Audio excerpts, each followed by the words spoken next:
Este es un mensaje del pastor John MacArthur, traducido y predicado en español para el mundo de habla hispana. Abramos nuestras Biblias en Génesis capítulo 1.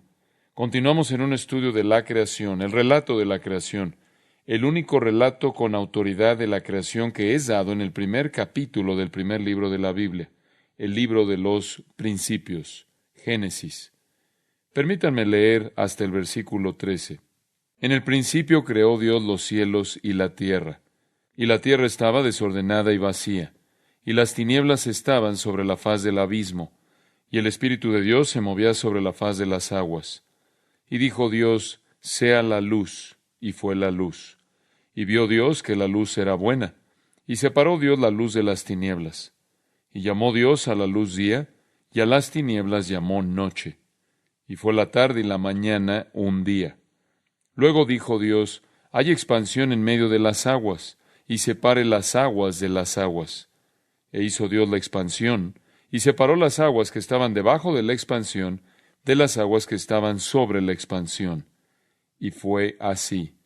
Y llamó Dios a la expansión cielos, y fue la tarde y la mañana el día segundo.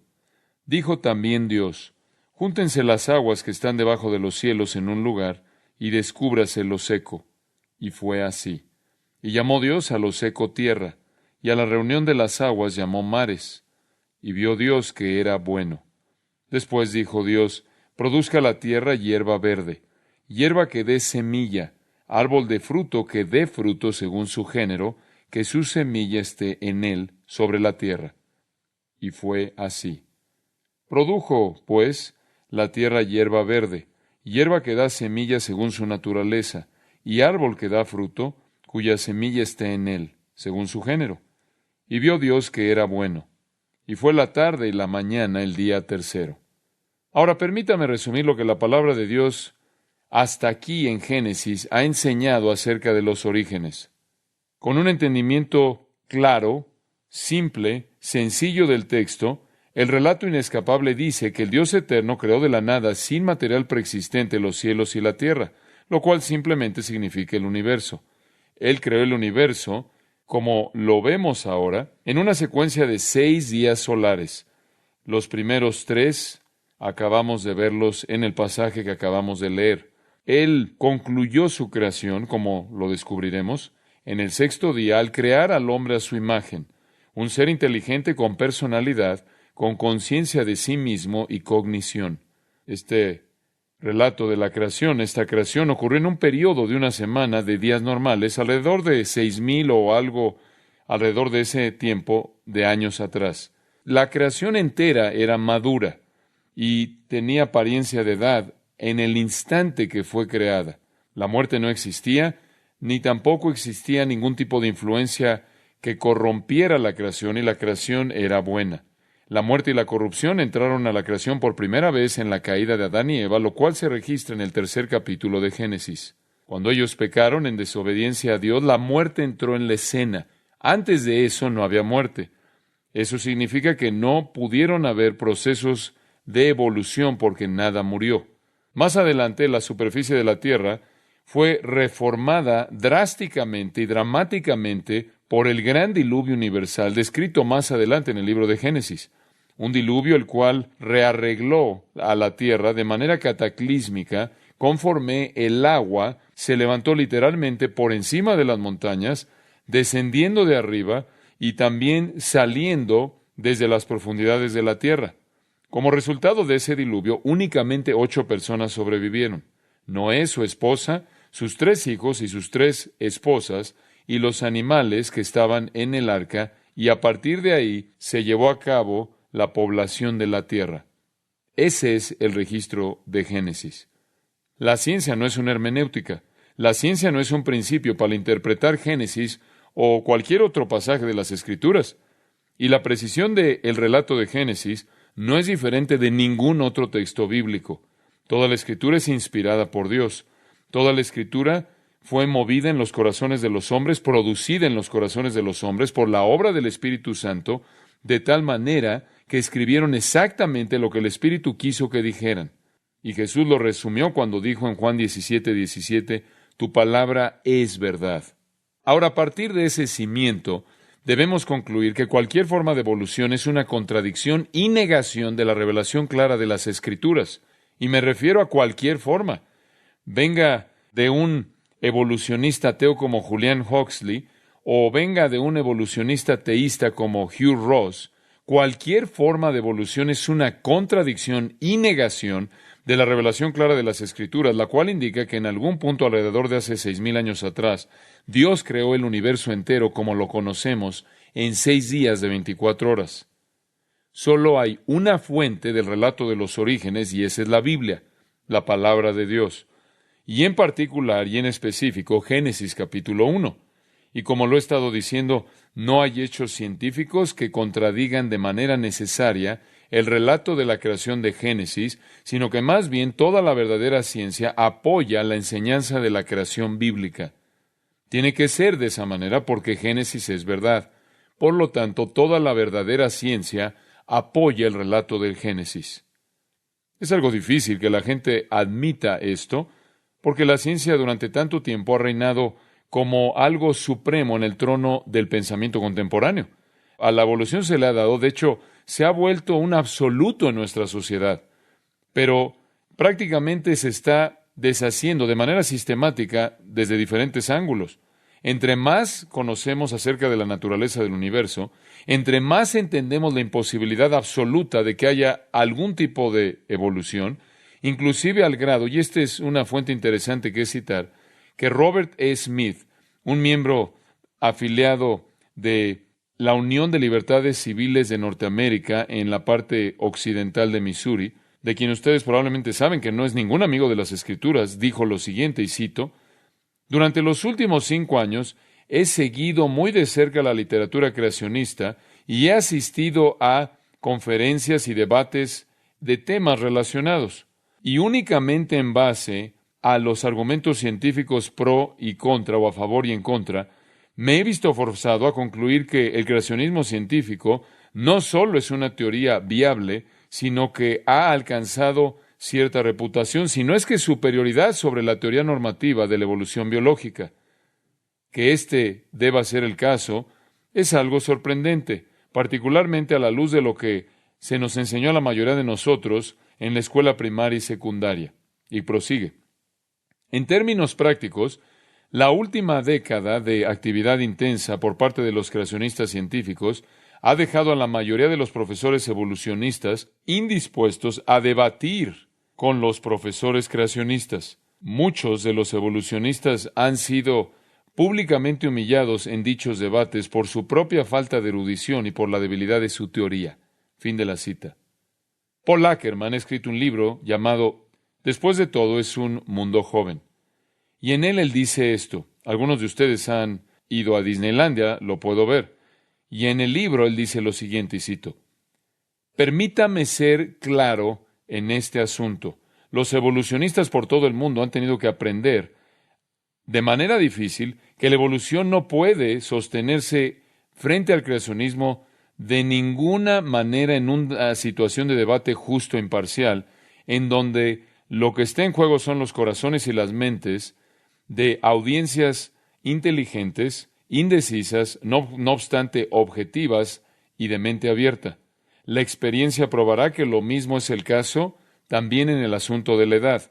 Las creencias evolucionistas acerca del origen y el desarrollo de la vida no pueden resistir el escrutinio de una oposición informada, y tampoco los evolucionistas pueden decir que el universo ha existido durante 10 a 20 billones de años y la Tierra durante 4,5 billones de años.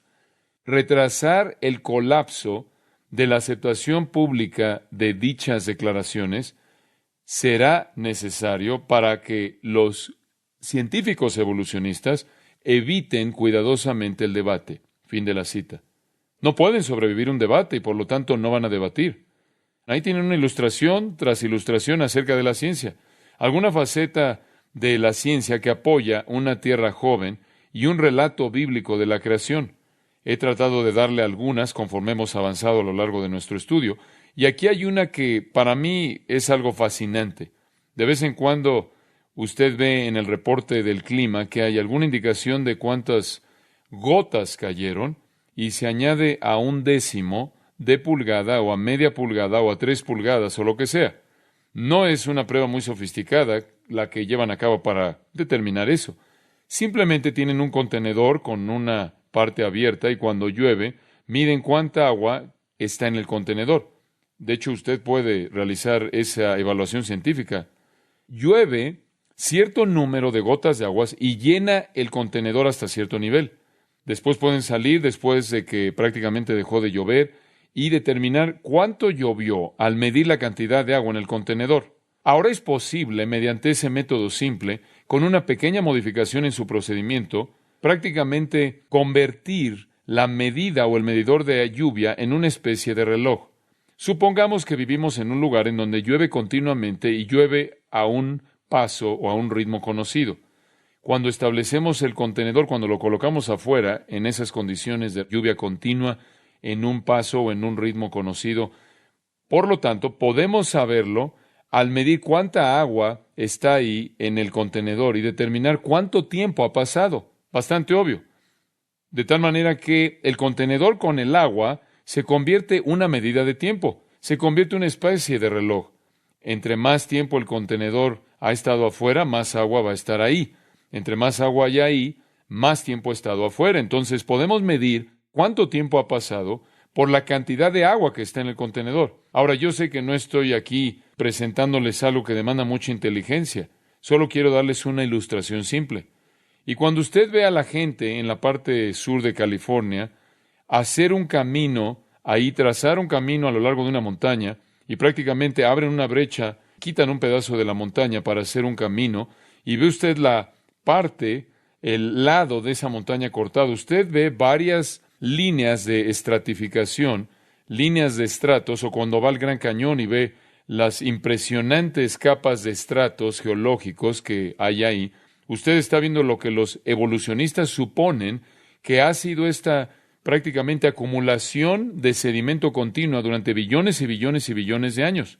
Los evolucionistas creen esto. Ellos creen que prácticamente durante billones de años este sedimento se ha estado acumulando.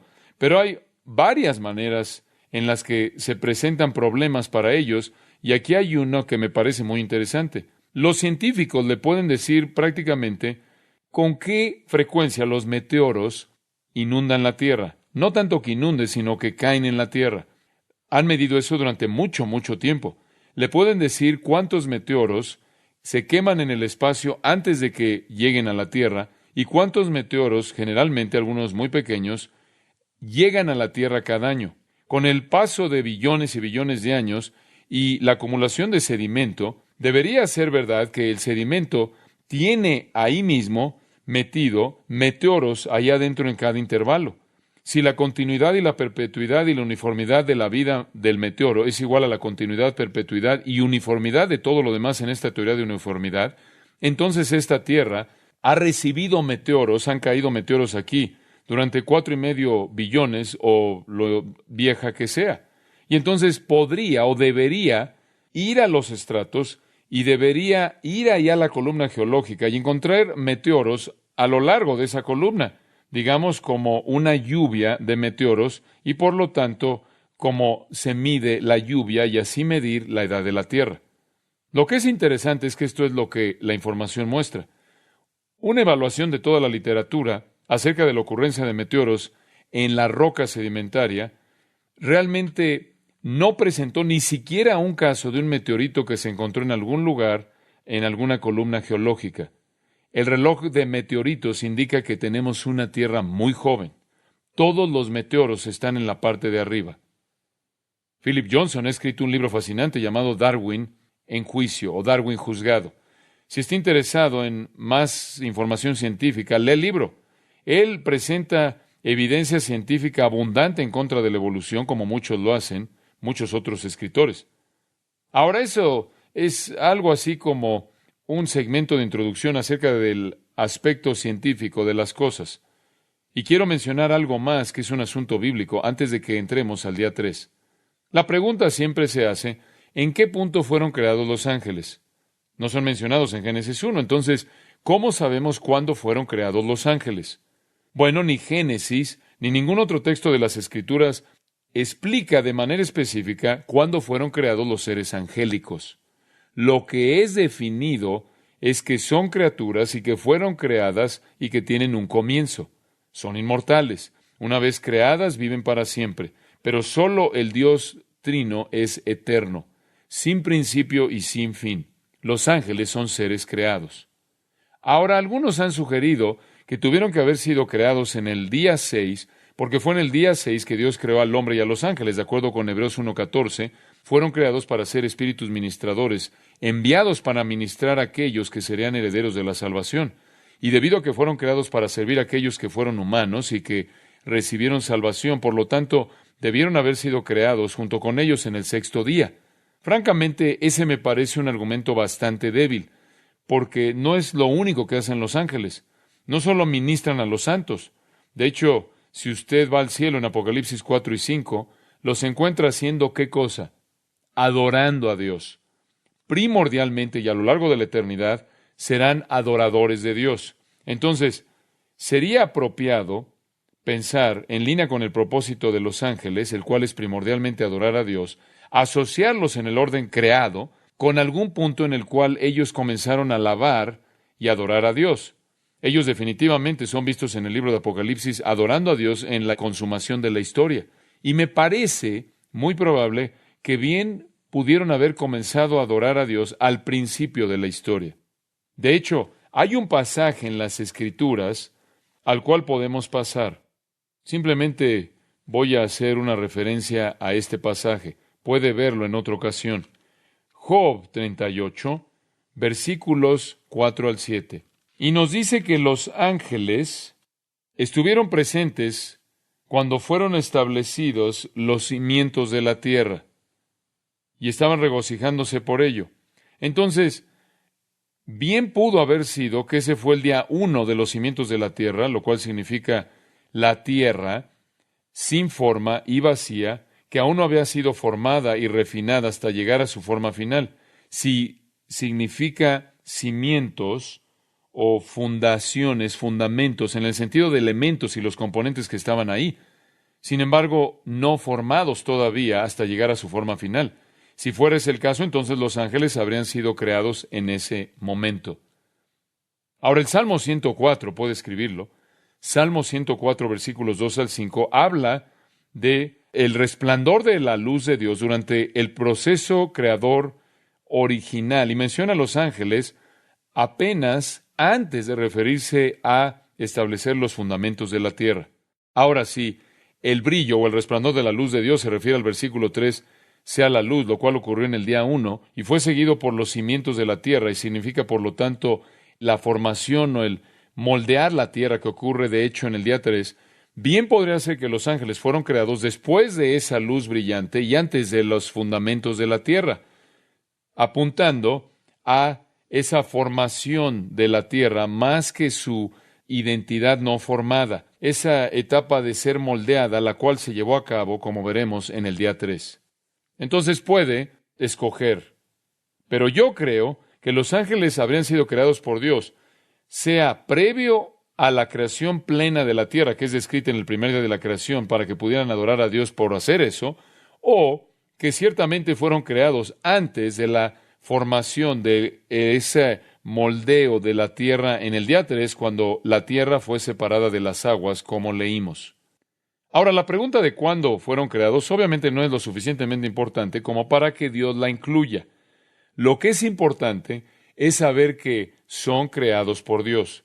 Son, como dice en el credo niceo, son el producto del creador de todas las cosas visibles, esto sería el mundo material, e invisibles, ese sería el mundo espiritual de los ángeles.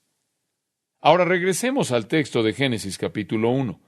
Creo que es apropiado asumir en este punto que los ángeles han sido creados y que están ahí alabando a Dios y adorando a Dios por la maravilla de lo que están viendo conforme Él está formando su creación, llevándolo a un punto de una forma maravillosa y hermosa. El versículo 1 nos da el panorama. En el principio creó Dios los cielos y la tierra. Eso simplemente es un panorama de todo. El versículo 2 entonces regresa a describir cómo hizo Él eso. Obviamente incluye todos los elementos y todos los componentes ex nihilo, de la nada, Él hizo todos los materiales necesarios a partir de los cuales iba a formar su universo. Y después vino la tierra en su condición preliminar, vacía, esto es, desordenada y vacía. Esto es, estaba en un estado de caos, todavía no estaba en el orden, en el estado de orden que sostendría o sustentaría la vida y todavía no estaba habitada. Y Dios entonces, creando esa tierra, rodeada por oscuridad, añade luz a ella en el versículo 3. Y entonces tiene usted esta tierra no formada, deshabitada, una especie de elementos compuestos que todavía no habían sido arreglados o ordenados en su forma final, y tiene esto rodeado por oscuridad hasta que la luz es creada que la rodea. Y entonces, en el día 2, comenzando en el versículo 6, Dios crea los cielos. La tierra está rodeada por agua, como recordaremos, claramente se nos indica en el versículo 2. La tierra está rodeada por agua. Dios, entonces, parte eso y envía parte de esa agua hacia arriba, y me parece que la mejor manera de entender eso es que el agua sube más allá de los cielos estelares, porque el espacio entre el agua de arriba y el agua de abajo es llamada expansión o espacio, es llamada cielo, y es donde la luz está, y es donde más adelante estarán los cuerpos celestes, los cuerpos estelares, el sol, la luna, las estrellas, todos colocadas ahí. Entonces, parte de esa agua va a los fines infinitos del universo de alguna manera. Realmente no sabemos exactamente cómo explicar todo eso. Nada más de eso es lo que está en Génesis, y nada más de lo que está en Génesis es una justificación para ser dogmático. Pero Dios entonces deja la tierra aún inmersa en agua, pero ha creado un cielo que es entonces llenado con luz cuando llega usted al final del día 2. La tierra todavía está despoblada, no es habitable y no está todavía en su forma final sino hasta el día 3. Antes de que vayamos al día 3, solo quiero meter algo aquí para que usted lo piense. El día en el que Dios creó la expansión, se llevó a cabo este movimiento cataclísmico tremendo de agua que salía de la tierra y literalmente se movió a los extremos de la infinidad del cielo. Esta gran expansión que conocemos como espacio, la gran expansión que conocemos como el cielo, toma su forma y llegó a existir. Simplemente imagine usted la velocidad con la cual los cielos infinitos enteros fueron creados. Poco más adelante, cuando hablemos de estrellas, vamos a hablar de qué tan vasto es el espacio exterior. Simplemente asombra nuestra mente. Y todo eso que existió de manera instantánea, el universo completo vasto. La ciencia ha llegado al punto en el que tiene que reconocer esto. Hay pistas científicas, la llaman la teoría del Big Bang. Nos gusta llamarla el gran Dios, la teoría del gran Dios. Sabemos que fue un gran Dios. Piensan que fue un Big Bang, un tipo de explosión grande. Y la revista del mundo, World Magazine, registra esto.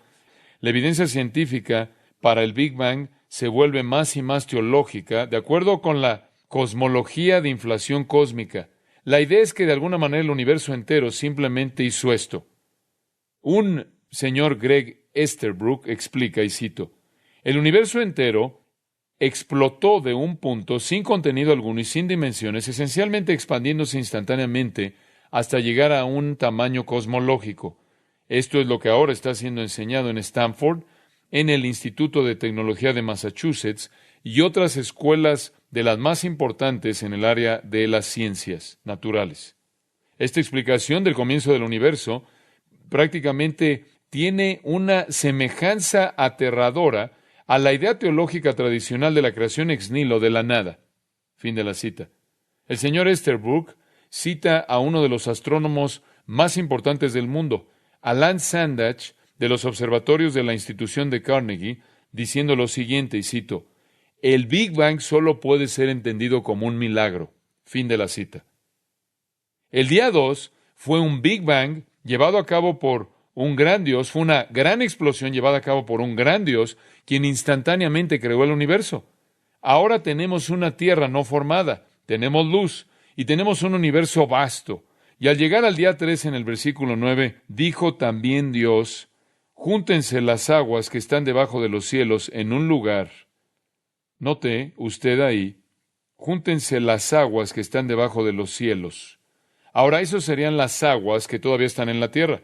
Las otras aguas prácticamente están arriba de los cielos, como contraste. Y el lenguaje aquí, de manera clara, indica eso.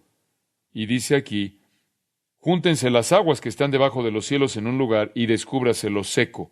Y fue así. Ahora, Dios, en el día 3, va a darle forma a la tierra.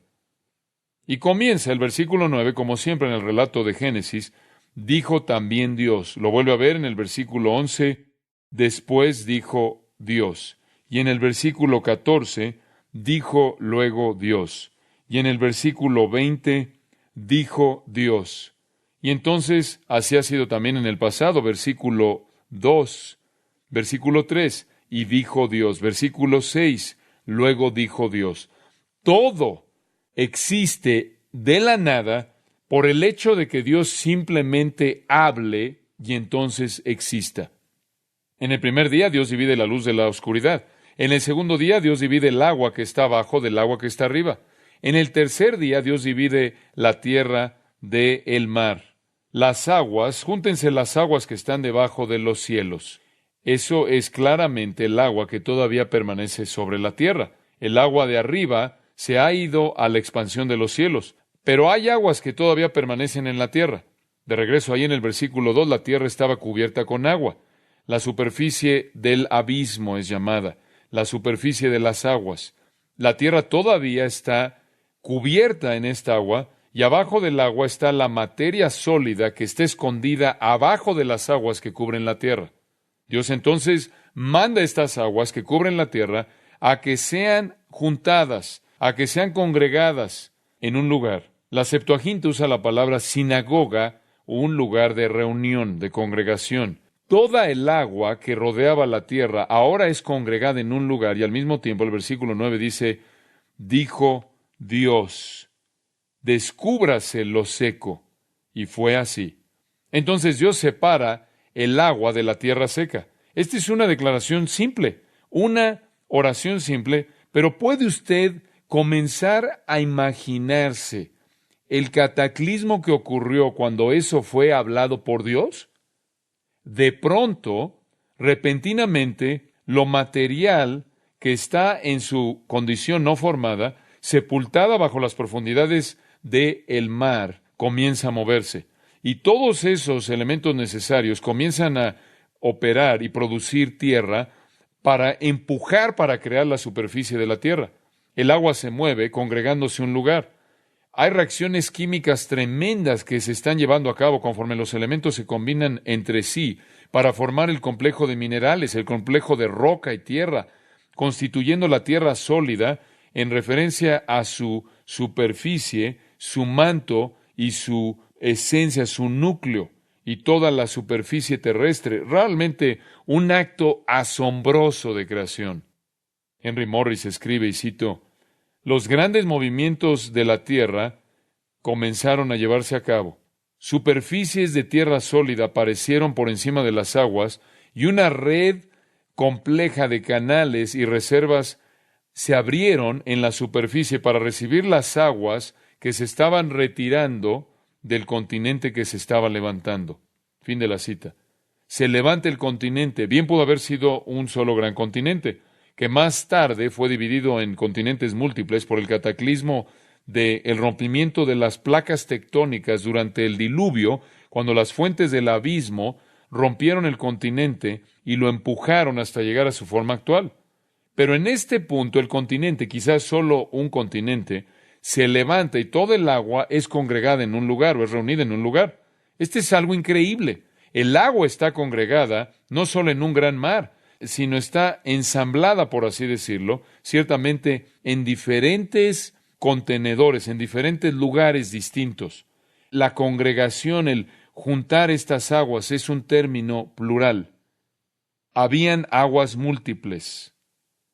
Estaban todas reunidas, se juntaron todas, de tal manera que se tocaban las unas a las otras, en el sentido de que todas estaban conectadas. Y obviamente habrían habido reservas subterráneas, habrían habido, por así decirlo, tubos subterráneos, habrían habido conductos subterráneos, ríos, arroyos y también fuentes y manantiales, pero todos conectados entre sí. Todo el agua fluyendo por todos lados en la tierra interconectada. Y la condición no sería, como dije, no sería igual a nuestros mares postdiluvio, ya que todo cambió en el momento del diluvio. Pero Dios creó los mares y Él creó la tierra seca. Ahora quiero mostrarle que este es el testimonio claro de las Escrituras, que Dios lo creó todo de manera instantánea. Todo esto lo hizo Dios de manera instantánea. Observe Job 38. Esto vale la pena verlo porque lo voy a llevar a algo que es fascinante para mí. Job 38, versículo 8. El Señor está hablándole a Job aquí, y créame, el Señor no es un evolucionista. Job 38, 8. El Señor le pregunta a Job, simplemente recordándole a Job que él debería mantener su boca cerrada. Usted sabe en el versículo 4, antes de que entremos al versículo 8, él dice, ¿dónde estabas tú cuando yo fundaba la tierra? Eso no es evolución, eso es creación. ¿Dónde estabas? ¿Dónde estabas tú, Job? ¿Dónde estabas cuando todas las estrellas de la mañana, los ángeles cantando juntos y todos los hijos de Dios cantaban de gozo en la creación? Ese texto indica que estaban allí en la creación. En el versículo 8, ¿quién encerró con puertas el mar cuando se derramaba saliéndose de su seno?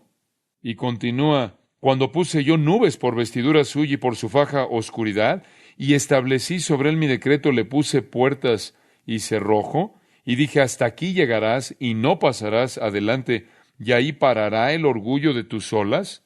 ¿Dónde estabas, Job, cuando yo creé el mar y lo detuve con líneas costeras y le dije al mar, no puedes pasar de aquí, ese es tu límite? Esa es una referencia a la obra creadora de Dios como se describe en el día 3 de Génesis. Pase al Salmo 74. Salmo 74, en primer lugar, y versículo 13.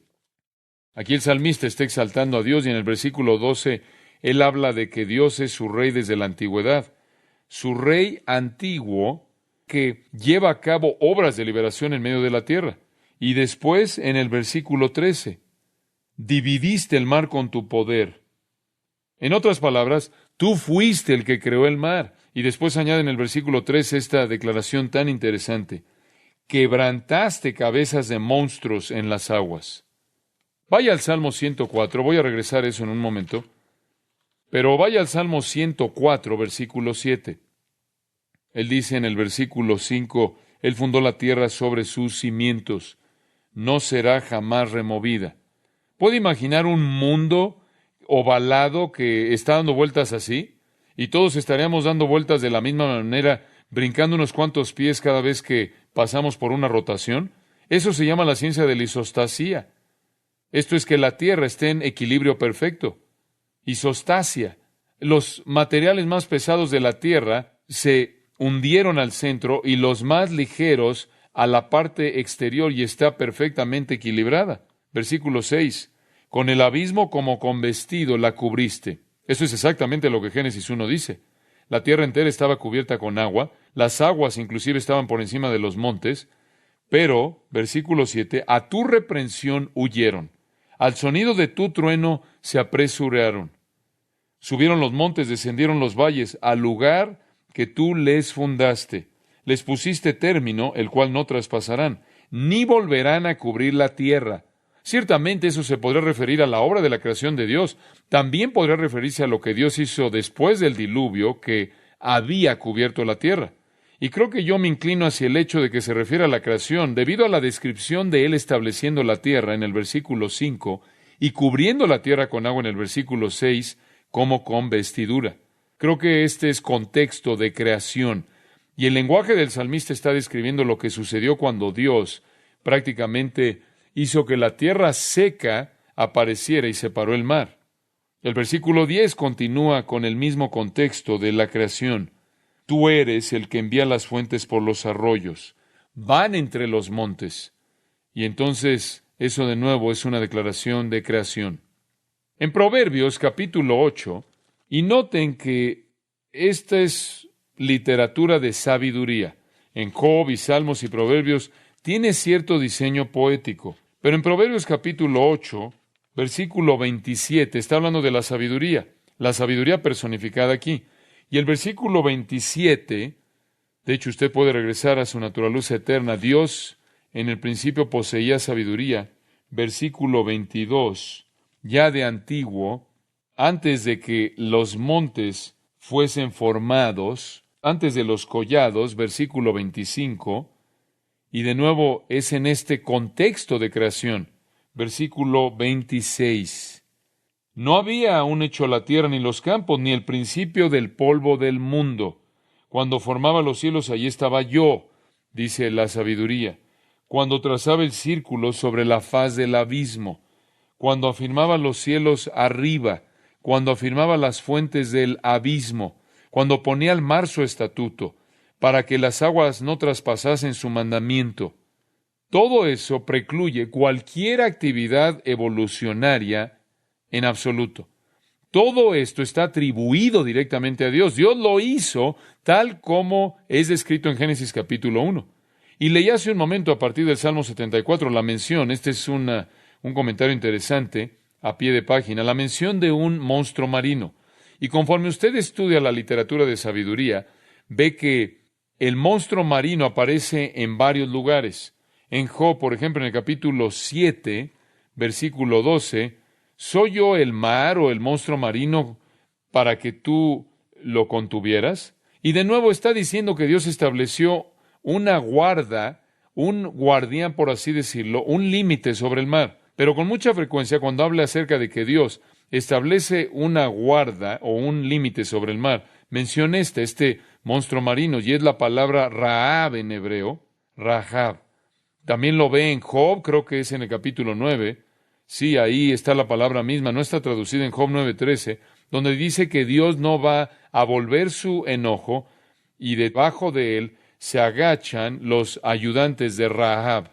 Y Rahab de nuevo es traducido monstruo marino. Ahora, ¿qué es esto? Bueno, Rahab aparentemente era el nombre de un monstruo marino antiguo mitológico. Rahab era un término familiar para describir a un monstruo marino que se rebeló contra Dios. Aparentemente habían algunos mitos antiguos entre los paganos de que cuando los dioses estaban diseñando el mundo y querían proveer tierra y el mar, hubo un monstruo marino rebelde grande que llamaban Rahab, que estaba tratando de prevenir que Dios separara la tierra del mar, que quería que el mar dominara sobre la tierra.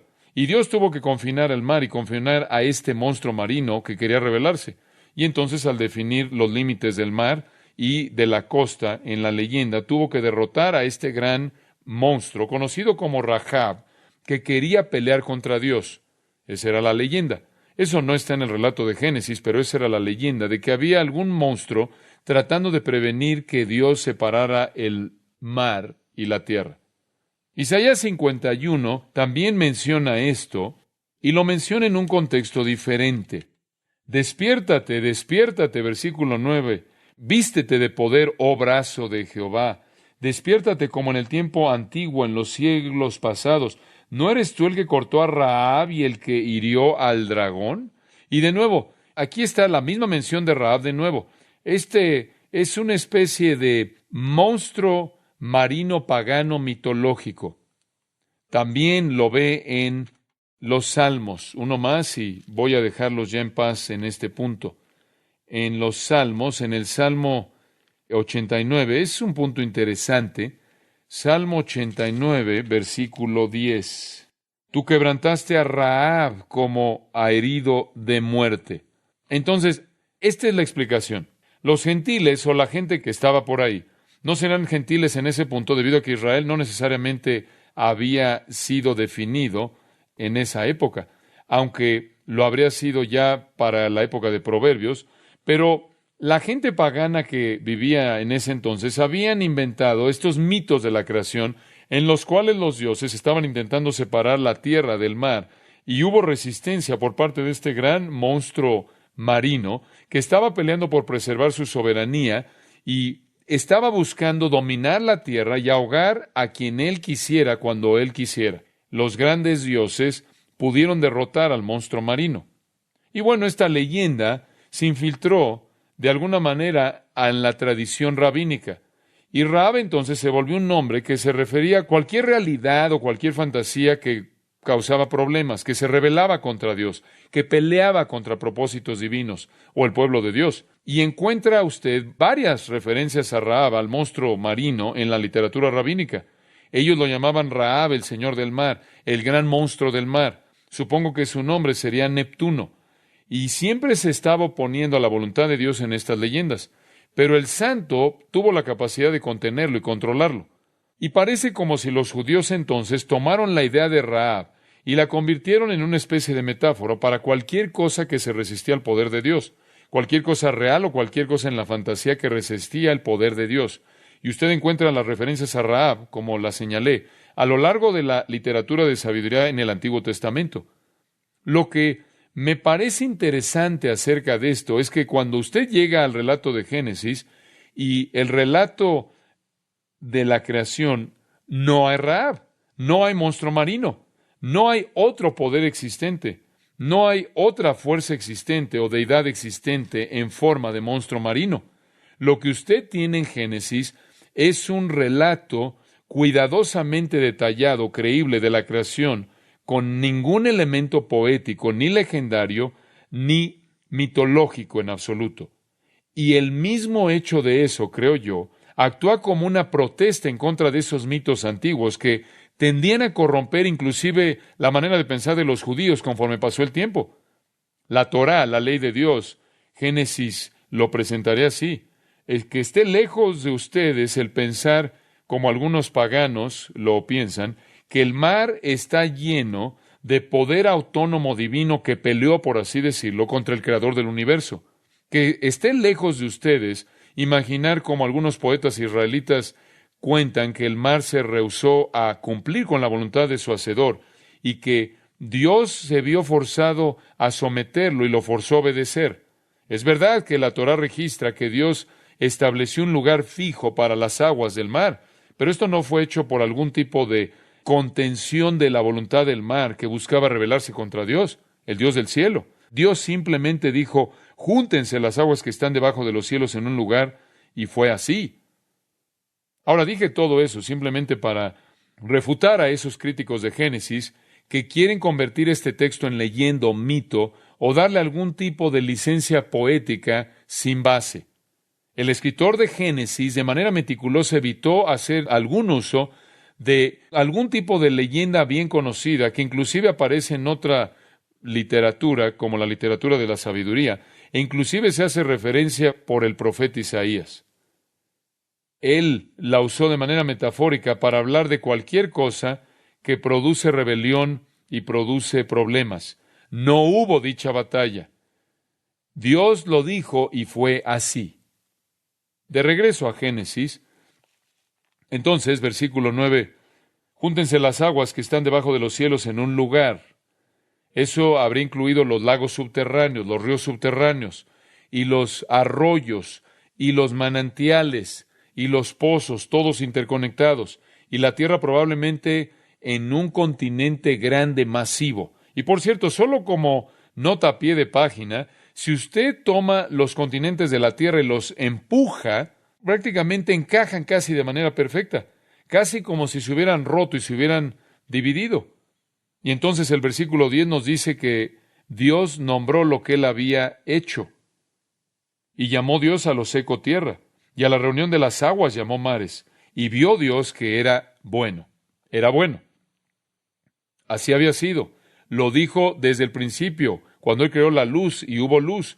Él creó el cielo y así fue, y fue así. Y él creó, en el versículo 9, la tierra seca y los mares, y fue así. Pero ahora dice que fue bueno. Fue bueno. ¿Por qué? Porque ahora era habitable. Ahora era habitable. La luz era buena en y por sí misma, de acuerdo con el versículo 4, pero la tierra ahora se volvió buena. Y después las plantas, versículo 12, fueron buenas. Y versículo 18, los cuerpos en el cielo fueron buenos. Y versículo 21, todo lo que él hizo en el mar y en el aire fue bueno. Y versículo 25, todos los animales fueron buenos. Y versículo 31, él hizo al hombre y vio todo lo que había hecho y era bueno en gran manera. Ahí no hay pecado, no hay muerte. Es solo bueno. Entonces, para el momento en el que usted llega en donde estamos, en el versículo 10, usted tiene el universo tripartita. Tripartita significa tres partes: tierra, mar y cielo. Ese es el universo creado. Y fue bueno, y Dios podía decir que era bueno, porque había alcanzado el punto en el que podía contener y sustentar la vida. Y entonces Dios entró a la segunda fase de la creación en el día 2, versículo 11. Después dijo Dios: produzca la tierra hierba verde, hierba que dé semilla, árbol de fruto que dé fruto según su género, que su semilla esté en él, sobre la tierra. Y fue así. De nuevo le recuerdo que existió porque Dios lo dijo. Él habló y existió. Versículo 11. Siempre y de manera inequívoca Dios habla y hace que exista. Y esta es la vegetación. Versículo 11. Produzca la tierra hierba verde. Ahora, creo que esa es una categoría general y hay dos partes en esa categoría. Hay plantas, versículo 11, y árboles. La vegetación es dividida en dos partes: plantas y árboles. Ahí en el versículo 29, Dios dijo: he aquí que os he dado, hablándole al hombre, toda planta que da semilla, que está sobre toda la tierra, y todo árbol que hay fruto y que da semilla, os serán para comer.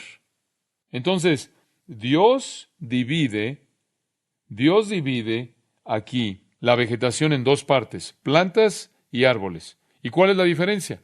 La diferencia es que la planta tiene la semilla en ella y el árbol tiene la semilla en su fruto. Eso es claramente indicado en el versículo 11.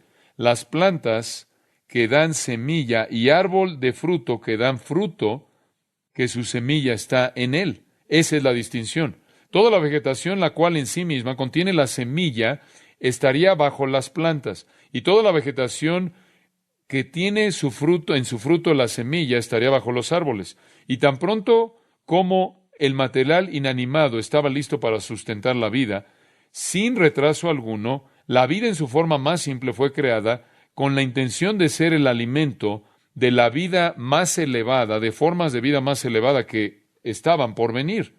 Ahora, quiero que observe que en primer lugar, al describir las plantas, dice de ellas en el versículo 11, hierba verde, hierba que dé semilla. Y lo repite en el versículo 12, hierba que da semilla.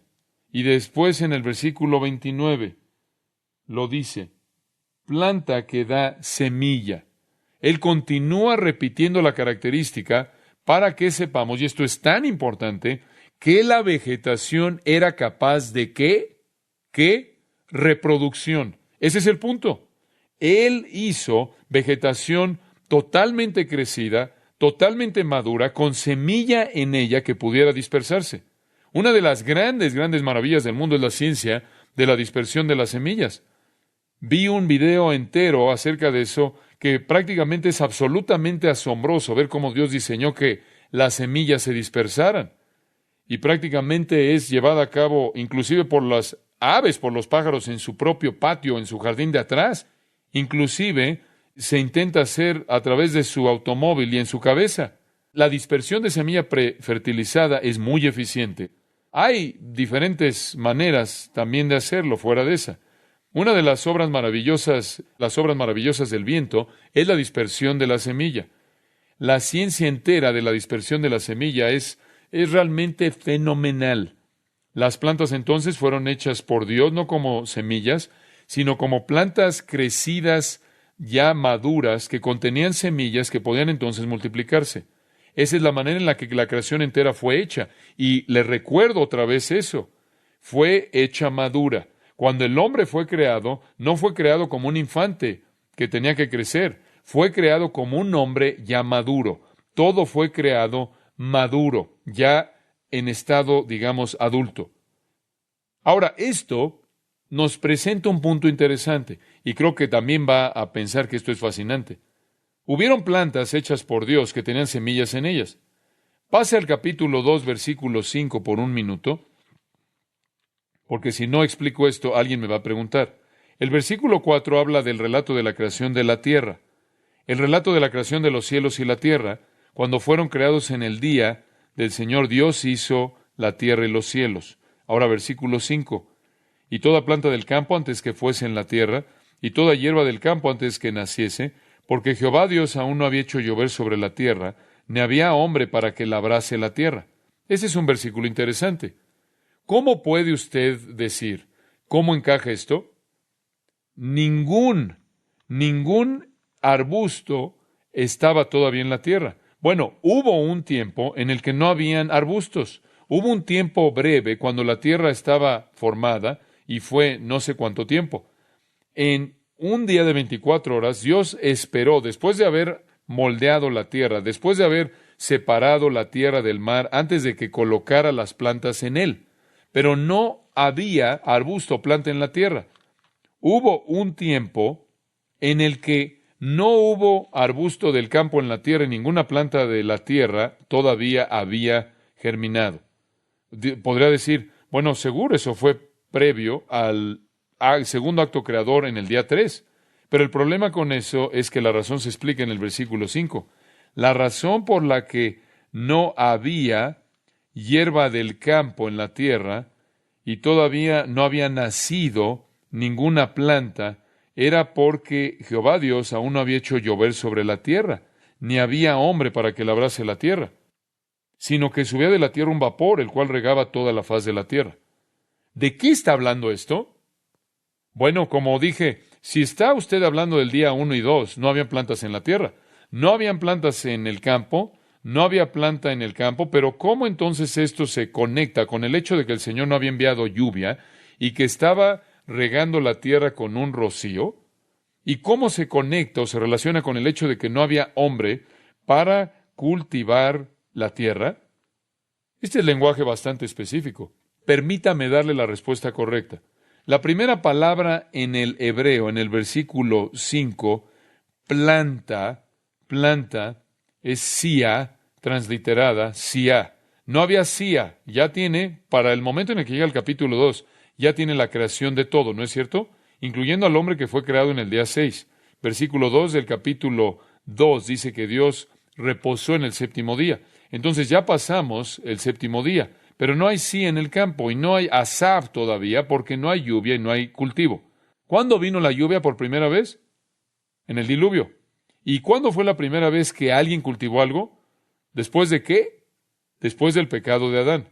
Entonces, lo que tiene usted aquí no es una descripción de algo durante la creación, sino una descripción de algo después de la creación, pero antes de la caída y antes de la lluvia.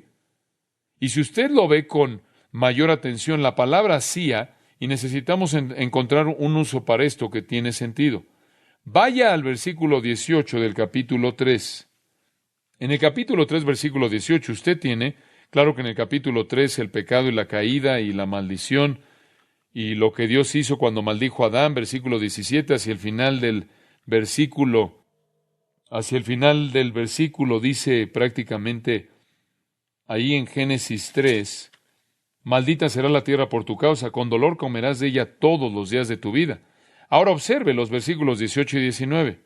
Espinos y cardos te producirá, versículo 18, y comerás plantas del campo. Con el sudor de tu rostro comerás el pan hasta que vuelvas a la tierra, porque de ella fuiste tomado, pues polvo eres y al polvo volverás.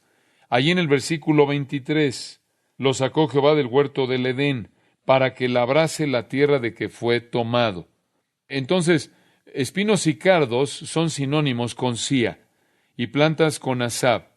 El asab del campo sería el trigo y la cebada y otras que fueran cultivadas cuando el hombre comenzara a cultivar la tierra.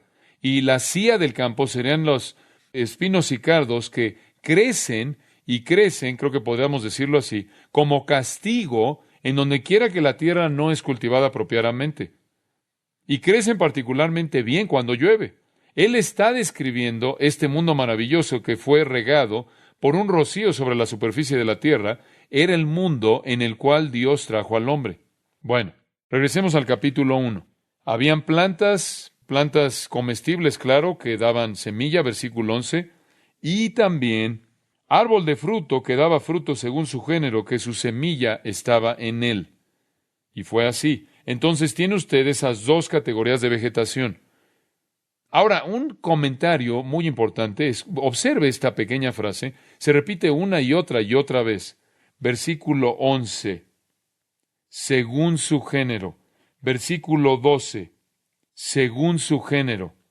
Una vez a la mitad del versículo, hacia el final del versículo. Según su género. ¿Puedo alentarlo un poco? Esa frase se repite 10 veces en el primer capítulo de Génesis. 10 veces. La palabra hebrea para género es min. M-I-N. Min. Lo que indica son limitaciones de variación. Una planta únicamente puede producir algo de su propio tipo, de su propio género. Un árbol solo puede producir algo de su propio género. Solo tiene la capacidad de funcionar en base al código genético que está en él. Ahora, sea que el género hebreo corresponda a nuestra palabra gen, o nuestra palabra especie, o nuestra palabra familia, o nuestra palabra fila, o lo que usted quiera usar. Y estoy acordándome de palabras de mi clase de universidad y no tengo idea de lo que significan. Pero sea lo que sea que significa la palabra min, sea lo que sea que corresponde en español, lo que hace es eliminar cualquier posibilidad de un proceso evolucionario, porque lo que la planta es y lo que el árbol es, solo puede reproducir conforme a su género. Decir que todas las cosas vivas vienen de un ancestro en común es refutado por la frase que se repite 10 veces según su género, según su género. Solía ilustrar esto con alumnos de universidad al hablarles de los aminoácidos. Digo, esto se vuelve tan individual que estás constituido por aminoácidos y su cuerpo, no importa en dónde lo colocas, solo va a reproducir más de usted. De hecho, si pone demasiado de usted, va a reproducir más de usted de lo que usted quiere ver. Pero los aminoácidos son llamados los bloques de construcción de la vida. Ahora usted podrá decidir que usted va a comer pollo rostizado, pollo frito el resto de su vida. Y 20 años a partir de hoy, usted no sería un pollo. Ninguna combinación de aminoácidos de pollo y de aminoácidos humanos va a producir a un pájaro grande, un avestruz. Lo único que jamás va a producir es más de usted, no importa lo que entre. Esto es según su género. En el capítulo maravilloso de la resurrección, en 1 Corintios 15, versículo 38, Dios da un cuerpo. Bueno, regrese ahí un poco. Ahí en el versículo 36, lo que tú siembras no se vivifica, sino muere antes. Versículo 37, y lo que siembras no es el cuerpo que ha de salir, sino el grano desnudo, ya sea de trigo o de otro grano. Pero Dios le da el cuerpo como Él quiso, y a cada semilla su propio cuerpo. No toda carne es la misma carne, sino que una carne es la de los hombres, otra carne la de las bestias, otra la de los peces, y otra la de las aves. Y Dios está diciendo que hay distinciones. Hay diseños que van más allá de lo que cualquier organismo vivo puede pasar. Lo digo de esta manera. Hay diseños que no pueden pasar ningún organismo vivo. El significado de semilla puede ser fácilmente entendido. Semilla es claramente la capacidad de reproducir una forma de vida a su propia semejanza, o en su propia semejanza. Henry Morris dice, y cito, en cada organismo creado se encuentra implantada una semilla programada para capacitar la replicación continua de ese mismo organismo. El entendimiento moderno de las complejidades extremas de la llamada molécula del ADN y el código genético contenido en ella ha reforzado la enseñanza bíblica de la estabilidad de los géneros. Cada tipo de organismo tiene su propia estructura única de ADN y solo puede especificar la reproducción de ese mismo género. Hay una tremenda cantidad de potencial de variación dentro de cada género, facilitando la generación de individuos distintos e inclusive de muchas variedades dentro del género. No obstante, excluyendo la evolución de nuevos géneros. Gran cantidad de variación horizontal es fácilmente posible sin cambios verticales. Fin de la cita. Digo, mire a su alrededor. Observe a la gente que lo rodea aquí. Observe lo diferente que es. Gente que se ve de manera muy diferente y todos son personas. Los límites exactos de género pueden ser un poco más desafiantes. Exactamente no sabemos lo que Génesis quiso decir, pero sabemos que fueron establecidos límites y entendemos eso. Los organismos debían mantenerse dentro de su propio género. Lo más grande que podríamos decir es que las aves permanecen siendo aves, y los animales permanecen siendo animales, y los peces permanecen siendo peces, y los reptiles siguen siendo reptiles, y los insectos siguen siendo insectos. Y eso en sí mismo detiene el proceso entero de la evolución. Así es como Dios creó. Entonces, ya hemos hablado de genética y cómo la genética garantiza que no puede ocurrir evolución alguna. Es absolutamente imposible. Michael Behe, a quien mencioné que escribió La caja negra de Darwin, no es cristiano, pero está cuestionando literalmente todo acerca de la evolución. Y él concentra 2 capítulos en su libro para mostrar que entre más se aprende acerca de la complejidad asombrosa de la estructura celular, la teoría de la evolución química se está volviendo más y más imposible. Él dice, esto es el sueño prebiótico del químico. Entonces, ¿qué es lo que tiene? Regrese al texto. En Génesis 1, 11 y 12 tiene toda la vida vegetal original, y no solo tiene su origen, sino que también tiene su continuidad ordenada fija por medio de ciertas semillas y géneros que perpetúan esa vida. Nunca una planta ha evolucionado en algo más elevado, solo en el canal de ciencia ficción, no en realidad. Y de hecho, si usted estudia las mutaciones y el cambio en la genética, siempre es negativo, siempre es negativo, siempre es descendente. El estudio de las moscas de fruta ha sido algo que los evolucionistas han convertido en el estudio de su vida, porque las moscas de la fruta tienen una vida muy corta que pueden observarla a lo largo de muchas generaciones.